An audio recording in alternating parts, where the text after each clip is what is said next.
Good morning, students. In this lecture, we will take up proximate analysis of coal. By now, we have discussed what is calorific value, how you can find out calorific value using bomb calorimeter and Junkers calorimeter. Now, coal is a solid fuel. So before the analysis, we will study a little bit about coal and then we will come to the proximate analysis of coal. Now first thing, what is a solid fuel? We studied in the first lecture that depending on physical state, we have solid fuels, liquid fuels and gaseous fuels. So coal is a solid fuel. So various solid materials used as fuels to produce energy, they fall in this category. Common example is wood and coal. Wood freshly cut contains 25 to 50% moisture, which reduces to 15% after drying. Calorific value is 3500 to 4500 kilocalories per kg. Coal is actually produced when plant and animal debris were subjected to conditions of high temperature and pressure for millions of years. Then these debris, plant and animal remains, they got converted into fuel, and that fuel is coal. So that is why coal is also regarded as a fossil fuel, or we call it as a fossil fuel. Now what is the classification of coal? Depending upon the different stages of formation. The first stage is peat, second is lignite, third is bituminous and fourth is anthracite. So peat contains 60% carbon. It is the first stage of coal formation. Lignite is the second stage of coal formation, contains 70% carbon. It is soft, light in color. Bituminous is dark, hard. It contains around 80% carbon. And anthracite is the last stage of coal formation, contains 90% carbon. So as you move from peat to anthracite, we see that the percentage of carbon increases. The percentage of moisture, volatile matter, ash decreases from peat to anthracite. So the best quality of coal is anthracite, and peat has minimum amount of carbon. So naturally its calorific value is also less. It has more of ash content, more of volatile matter, so it is not a good quality coal. Now, how do we judge what is the quality of coal and what are the parameters on the basis of which the quality of coal is ascertained? Let us see. Now, for that, we have to analyze coal. So why this analysis is done? It is done for price fixation, commercial classification and proper industrial utilization. So there are two types of analysis. One is proximate analysis, which is physical in nature, and second is ultimate analysis, which is chemical in nature. Now what are the parameters which are studied during proximate analysis? Proximate analysis finds out four things. One is how much moisture, percentage of moisture in the coal, percentage of volatile matter, percentage of ash and fixed carbon. So these are the four things that are estimated. Now how do we estimate the percentage of moisture in the coal sample? See, what we do is we take a known weight of the coal sample. It is heated, it is placed in a crucible, and it is heated in a muffle furnace at 100 to 110 degrees Celsius for 1 hour. Now when coal is heated at this temperature, all the moisture which is there in the coal, that will be evaporated and it will escape out.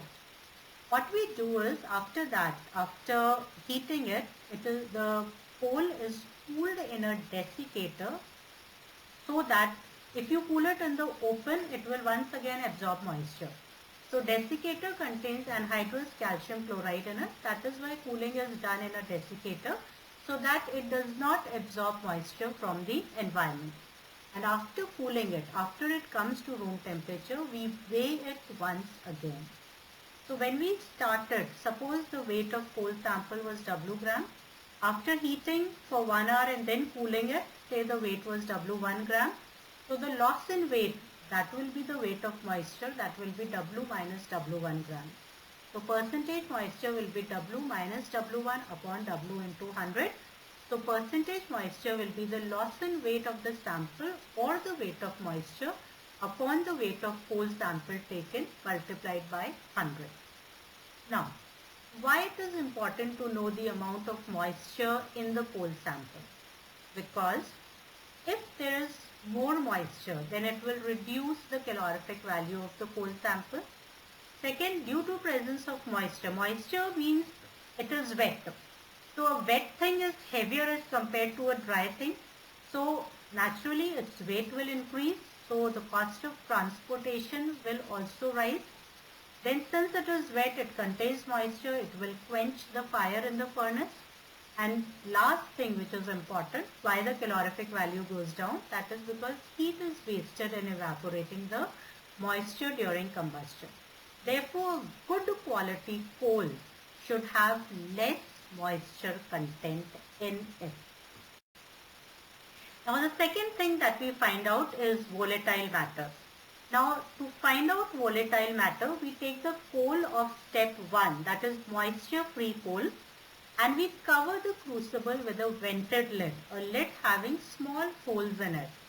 And then once again it is placed in the muffle furnace and it is heated at a temperature of 900 plus minus 50 degrees centigrade for exactly 7 minutes.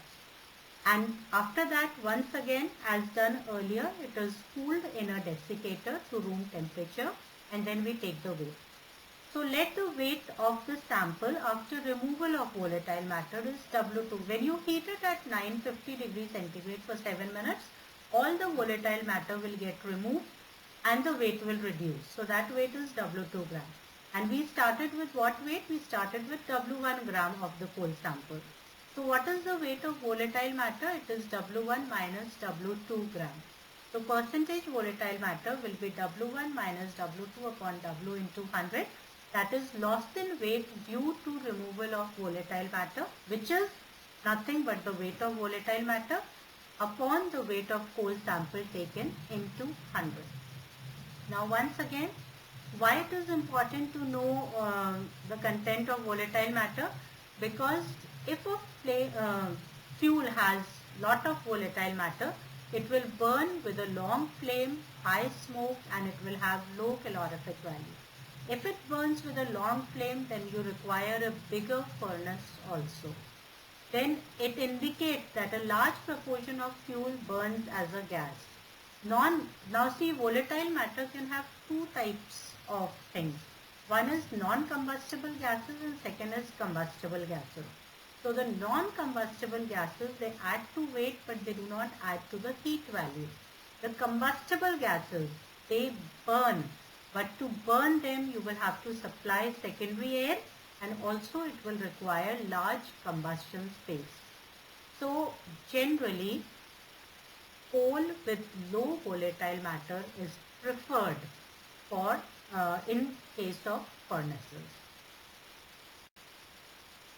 Now what is the classification of coal? Depending upon the different stages of formation. The first stage is peat, second is lignite, third is bituminous and fourth is anthracite. So peat contains 60% carbon. It is the first stage of coal formation. Lignite is the second stage of coal formation, contains 70% carbon. It is soft, light in color. Bituminous is dark, hard. It contains around 80% carbon. And anthracite is the last stage of coal formation, contains 90% carbon. So as you move from peat to anthracite, we see that the percentage of carbon increases. The percentage of moisture, volatile matter, ash decreases from peat to anthracite. So the best quality of coal is anthracite and peat has minimum amount of carbon. So naturally its calorific value is also less. It has more of ash content, more of volatile matter. So it is not a good quality coal. Now how do we judge what is the quality of coal and what are the parameters on the basis of which the quality of coal is ascertained? Let us see.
Last is the determination of fixed carbon. Fixed carbon is generally determined by subtracting these.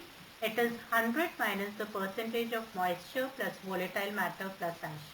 See, we want that moisture, volatile matter and ash should be less. When you subtract it from 100, that means the amount of fixed carbon should be high.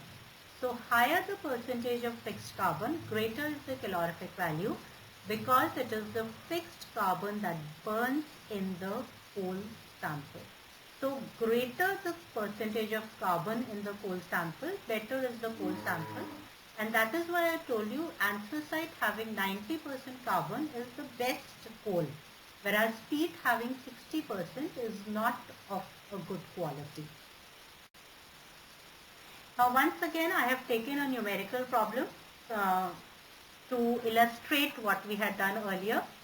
So a sample of coal was analyzed as follows. Exactly 2.5 gram was weighed into a silica crucible. After heating for an hour at 110 degrees Celsius, the residue weighed 2.415 gram. The crucible was then covered with a vented lead and strongly heated for exactly 7 minutes at 950 plus minus 20 degrees centigrade. The residue weighed 1.528 grams. The crucible was then heated without a cover until a constant weight was obtained. The last residue was found to weigh 0.245 grams. Calculate the percentage of moisture, volatile matter, ash and fixed carbon in the coal sample. Now, to calculate percentage of moisture, weight of coal sample is 2.5 grams. Weight after removal of moisture is 2.415. So the weight of moisture will be 0.085. Percentage moisture will be 0.085 upon 2.5 into 100, that is 3.4%. Then to the weight of volatile matter. See, volatile matter after heating, second residue, it is 1.528 grams. So the weight of volatile matter is 0.887 grams. Percentage volatile matter will be 0.887 upon 2.5 into 100, that is 35.48%. Ash, that is the last residue, the last weight was 0.245. So weight of ash upon weight of coal sample into 100, so that comes to 9.8. Fixed carbon, you subtract all these out of 100, so that comes to 51.32%. That means this coal is not of good quality because the percentage of carbon is very, very less, even less than the normal one. So with this, we have finished off the proximate analysis of coal and its significance. Thank you all once again for joining this lecture. Thank you.